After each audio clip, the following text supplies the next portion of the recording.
मदारी और कौन मदारी? सर, मैंने पहले कहा कि जिस तरीके से कोई कहता है जेल भेज देंगे, कोई कहता है कुछ करेंगे, कोई कहता है शराब का पैसा। मैं देखिए एक बात बहुत क्लियर, ये अलग है कि शराब के मामले में नीतीश कुमार फेल है। नालंदा में ही सबसे ज़्यादा शराब बिकता है, लेकिन अब ये कहना ये बहुत स्तर गिर जाता है कि शराब का पैसा खाएंगे, तो मैं ऐसे चीज़ों में भरोसे नहीं करता हूँ। एकदम बिल्कुल सही है, नीतीश कुमार जी 15 सालों में बहुत सारी चीज़ों में बिहार को नीचे लेके चले गए, इसमें कहीं बहस नहीं है। लेकिन जांच यदि नीतीश कुमार की होगी तो बीजेपी की भी ना जांच होगी, कि सिर्फ नीतीश कुमार की जांच होगी, दोनों की ना जांच होगी। दोनों का जांच कीजिएगा। और मनोज वाजपेयी तो कह ही दिया, स्वीकार कर ही लिया कि हाँ जब घोटाला होगा तो हम लोग जांच करेंगे।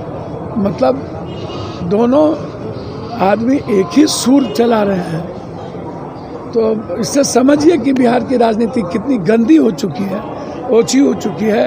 मैं ऐसे चीज़ों का सख्त खिलाफ हूँ जो किसी परिवार पर हमला करता हो, जो किसी जाति सूचक पर हमला करता हो। ये दोनों आदमी का कैरेक्टर रहा है। याद कीजिए ललन सिंह जी के बहन पर क्या बातचीत हुई थी, क्या आप बोले थे।